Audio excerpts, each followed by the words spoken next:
4 নম্বৰত কৈছে যে কি ক্ষুদ্ৰতম সংখ্যাৰে হৰণ কৰিলে তলত দিয়া সংখ্যাবোৰ একোটা পূৰ্ণবৰ্গ সংখ্যা হ'ব। এইবোৰ আমাৰ কি উৎপাদক বিশ্লেষণ কৰি চাব লাগিব। যিটো উৎপাদকৰ আমাৰ জোৰা নাই সেই উৎপাদকটোৱে হৰণ কৰিলেই সংখ্যাটো পূৰ্ণবৰ্গ সংখ্যা হ'ব। তেতিয়া আমি প্ৰত্যেকটো উৎপাদক বিশ্লেষণ কৰিব লাগিব। এতিয়া আমি এটা এটা কি কৰোঁ।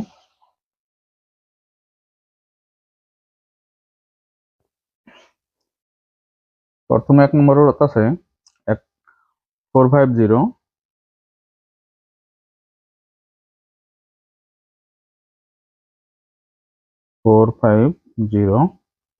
ইয়াৰ যদি আমি উৎপাদক বিশ্লেষণ কৰোঁ তেতিয়াহ'লে হ'ব 2 এৰে যদি দেওঁ 2 2 আৰু 5 2 একবার 5 বার 2 এরে দিলে যদি 2 এরে না যায় 3 এরে দিও যদি 3 7 গুণে 21 15 ভিতৰত 5 বাৰ 3 এৰে দিলে 2 বাৰ আৰু 5 বার আকৌ 5 এরে দিলে 5 বার ইয়াত 5 এর জোড়া আছে 3 এর জোড়া আছে কিন্তু 2 এর জোড়া নাই গতিকে ইমানক 2 এৰে হৰণ কৰিব লাগিব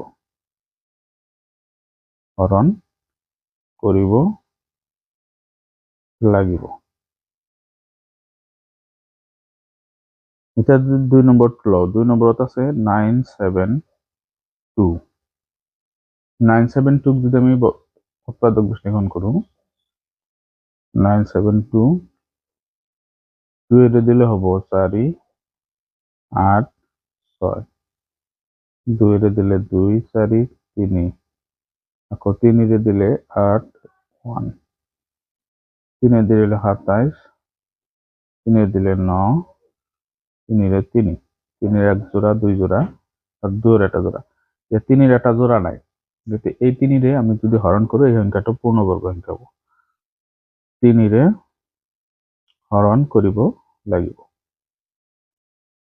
3 নম্বৰ 3645 ইয়াক যদি আমি 3 এৰে হৰণ দিও এবাৰ দুবাৰ এবাৰ 5 বাৰ আকৌ 3 এৰে দিলে 3 12 ভিতৰত 4 বাৰ যায় আৰু শূন্য এটা দিব লাগিব 5 বাৰ আকৌ 3 এৰে দিলে এবাৰ আৰু 10 এর ভিতর 3 বার 15 এর ভিতর 5 বার 3 এরে দিলে 3 4 গুণ 12 3 5 গুণ 15 3 এরে দিলে 9 বার 15 বার আকৌ 3 এরে দিলে 5 বার 3 এর একটা জোড়া দুটা 3টা 5 এর জোড়া নাই গতিকে 5 এরে ইয়াক কি কৰিব লাগিব হৰণ কৰিব লাগিব তাৰপিছত 4 নম্বৰ 4 নম্বৰত দিয়া আছে আমাৰ 722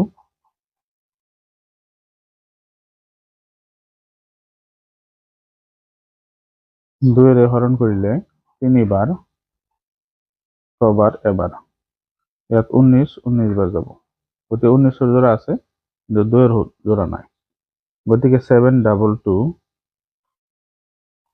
2 এৰে হৰণ কৰিব লাগিব 5 নম্বৰটো আছে আমাৰ ইয়াতে 9408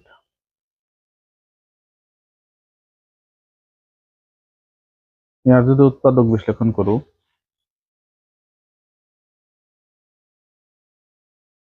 2 এৰে হৰণ দিলে 4 বাৰ 8 বাৰ 0 4 আকৌ 2 এৰে দিলে 2 বার 3 বার 5 বার 2 বার 2 এরে দিলে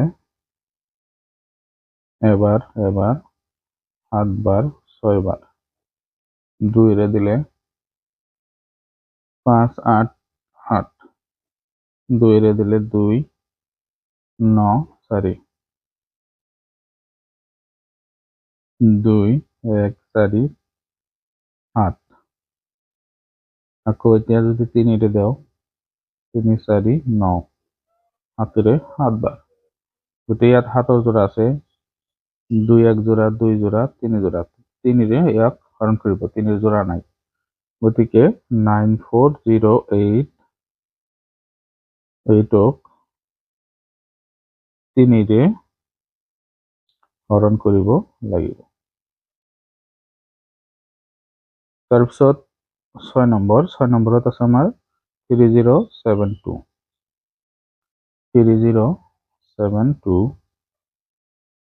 2 যদি হৰণ দেও তেতিয়াহ'লে 15 বাৰ হাতৰ ভিতৰত 3 বাৰ 6 বাৰ 2 দিলে 7 বাৰ 6 বাৰ 8 বাৰ 2 দিলে 3 বাৰ 8 বাৰ 4 বাৰ 2 দিলে এবাৰ 9 বাৰ 2 বাৰ আকৌ 2 দিলে 9 বাৰ আৰু 6 বাৰ 2 দিলে 4 বাৰ 8 বাৰ 2 24 2 12 2 6 2 3 গতিকে 3 1 জোড়া 2 জোড়া 3 জোড়া 4 জোড়া 5 জোড়া 3 জোড়া নাই এতিয়া আমাৰ কি কৰিব লাগিব মানক 3 হৰণ কৰিব লাগিব তাৰপিছত আমাৰ 8 নম্বৰটো 8 নম্বৰতে আছে 3920 3920 ক আমাৰ উৎপাদক কৰিব লাগিব 3920 2 দিলে এবাৰ 9 বাৰ 6 বাৰ 0 2 9 8 0 2 4 9 0 2 2 4 5 তাৰপিছত 5 দিলে 5 4 গুণ 20 আৰু 5 9 গুণ 45 7 দিলে 7 বাৰ 7 জোড়া আছে 2 জোড়া আছে 5 জোড়া নাই গতিকে ইমানক 5 হৰণ কৰিলে পূৰ্ণবৰ্গ হ'ব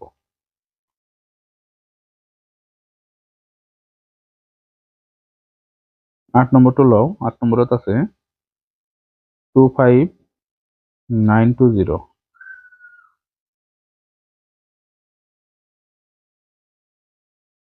25920 2 যদি হৰণ কৰো 1 2 9 6 0 2 6 4 8 0 2 3 2 4 0 2 1 6 2 0 2 8 1 0 2 4 0 5 2 0 তাহলে 2 না যায় এটা যদি আমি 3 দেও 3 হবো 1 3 5 ও 3 দিলে 5 3 দিলে 15 3 দিলে 5 গতিকে দেখা যায় আছে একটা জোড়া দুটা তিনটা এক জোড়া দুই জোড়া 5 জোড়া নাই গতিকে ইয়াত আমি কি কৰিম ইমানক 5 হৰণ কৰিব লাগিব এটা 1 নম্বৰটো 9 নম্বৰত দিয়া আছে আমাৰ 8092 তো 8092 উৎপাদক কৰি চাও 8092 2 দিলে 4 বাৰ আৰু 0 4 6 2 দিলে 2 0 2 3 এতিয়া যদি আমি কি করু 3 দাও 3 6 গুণ 18 3 6 গুণ 18 হলে 2 22 তিনিৰে নাযায় তেতিয়াহ'লে হাতেৰে দিব লাগিব। হাতেৰে দিলে 7 দুগুণে 14 6 বাছে 7 7 7 হাতেৰে দিলে 7 7 দুগুণে 14 6 বাছে 7 8 গুণ 56 6 বাছে 63 9 বাৰ আৰু ইয়াত 17ৰে দিলে 17 বাৰ যাব। গতিকে ইয়াত 17 জোড়া আছে, 2ৰ জোড়া আছে, 7ৰ জোড়া নাই। গতিকে ইয়াত ইমানক আমি হাতেৰে হৰণ কৰিলে পূৰ্ণবৰ্গ সংখ্যা হ'ব। গতিকে এইখিনি আছিলে আমাৰ 4 নম্বৰ প্ৰশ্নটোৰ সমাধান। এতিয়া আমি 5 নম্বৰটো সমাধান উলিয়াম। 5 নম্বৰত কৈছে প্ৰশ্ন নং 4ৰ সংখ্যাবোৰক ক্ষুদ্ৰতম সংখ্যাটোৰে হৰণ কৰি পোৱা সংখ্যাটো কি সংখ্যা বৰ্গ লিখা। তো 4 নম্বৰ যেটা উৎপাদক কৰা হয়েছিল, যেটো সংখ্যাৰে আমি হৰণ দিব লাগে সেইটো উলিয়ালো। সেই সংখ্যাটোৰে হৰণ কৰিলে কি পূৰ্ণবৰ্গীয় সংখ্যা ওলাব সেইটো আমাৰ উলিয়াব লাগে। তো আমি হৰণ কৰি উলিয়াব লাগিব। তো আমি সেইটো কৰো।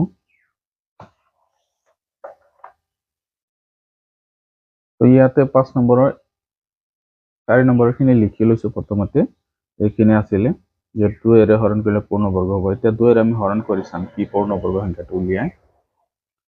ইয়াত 450 যদি আমি 2 এৰে হৰণ কৰো, 2 কিমান বাৰ যাব? 2 দুবাৰ, দুবাৰ আৰু 5 বাৰ। গতিকে 225 হ'ব এটা পূৰ্ণবৰ্গ সংখ্যা 225। তাৰপিছত 972ক যদি 3 এৰে হৰণ কৰো তেতিয়াহ'লে 972 3 এৰে হৰণ দিলে 3 বাৰ, দুবাৰ, 6 বাৰ। গতিকে 3 9ৰ ভিতৰত 3 বাৰ, 7ৰ ভিতৰত 2 বাৰ, 1 বাছিলে 12ৰ ভিতৰত 4 বাৰ 3। গতিকে এইটো হ'ব পূৰ্ণবৰ্গ সংখ্যা 324। তাৰপিছত এইটোক যদি আমি 5 এৰে হৰণ কৰো কি আছিল সংখ্যাটো 3645। ইয়াক 5 এৰে হৰণ কৰিলে 5 5 7 গুণ 35, 14ৰ ভিতৰত 5 দুবাৰ আৰু 9 বাৰ। গতিকে 729। তাৰপিছত এইটোক যদি আমি 2 এৰে হৰণ কৰো 7 কি আছে 722। 2 এৰে হৰণ কৰিলে 3 বাৰ, 6 বাৰ আৰু 1 বাৰ। গতিকে 361 হ'ব। তাৰপিছত 9408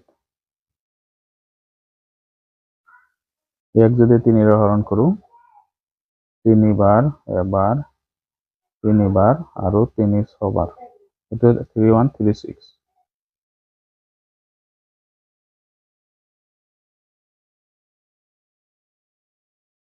নেক্সটত হ'ব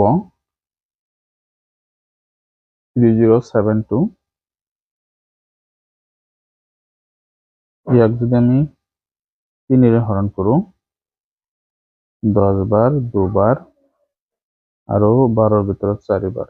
গতিকে 1024 এটা পূৰ্ণবৰ্গ সংখ্যা। তাৰপিছত আছে আমাৰ 3920 3920। ইয়াক যদি আমি 5 এৰে হৰণ কৰো 5 5 7 গুণ 35, 4 বাছিলে 42, 4 5 8 গুণ 40 আৰু 2 বাছিলে 20, 4 5 গুণ 20। 784 এটা পূৰ্ণবৰ্গ সংখ্যা। তাৰপিছত 25920 ইয়াক হৰণ কৰিব লাগিব 5 এৰে। 5 5 গুণ 25, এবাৰ, 4 42 8 বাৰ আৰু 4 বাৰ। 5184 51 এইটো হ'ব আমাৰ 5184। তাৰপিছত 8092 ইয়াক হৰণ কৰিব লাগিব হাতেৰে। 7 এবাৰ, 10ৰ ভিতৰত এবাৰ, 3 বাছে 3 5 বাৰ। তাৰপিছত 5 বাছে 4 বাছে 7 5 গুণ 35, 7 6 গুণ 42। কিমান বাৰ যায় 7 এবাৰ, এবার 3 39, 5 7 গুণ 35, 4 হচ্ছে 42, 6 বার কত 1156। তো এইটা হবো আমার কি পূর্ণবর্গ সংখ্যা। যদি আমি এইটা উৎপাদকের হরণ করব, গতিকে এখানে হল আমার 5 নম্বর প্রশ্নটির সমাধান। এটা আমি 6 নম্বর প্রশ্নটা সমাধান করি। 6 নম্বৰত কৈছে ক্ষুদ্ৰতম পূৰ্ণবৰ্গ সংখ্যাটো নিৰ্ণয় কৰা যাতে সেইটোক আমি 8 15 আৰু 20 ৰে হৰণ কৰিব পাৰি। আমাৰ এনেকুৱা এটা পূৰ্ণবৰ্গ সংখ্যা ক্ষুদ্ৰতম পূৰ্ণবৰ্গ সংখ্যা উলিয়াব লাগে যেটো নাকি 8 15 আৰু 20 ৰে হৰণ যায়। তেতিয়াহ'লে আমি কি কৰিম, প্ৰথমতে আমি সংখ্যাটো লওঁ, সংখ্যাকেইটা 8 15 আৰু 20। তো প্ৰথমতে এই সংখ্যাকেইটা আমাৰ লসাগু উলিয়াব লাগিব। তো 8 15 20 2 এৰে হৰণ কৰিলে 4 বাৰ যাব 15 আৰু 10 বার 2 এরে দিলে 2 বার 10 বার 5 বার যাব ইয়াতে। এটা যদি আমি 5 এরে দিও 2 এর ভিতৰত না যায় 3 বাৰ 5 এৰ ভিতৰত এবাৰ। গতিকে এইকেইটাৰ পূৰণ ফলে হ'ব আমাৰ লসাগু। গতিকে লসাগু হ'ব আমাৰ কিমান, লসাগু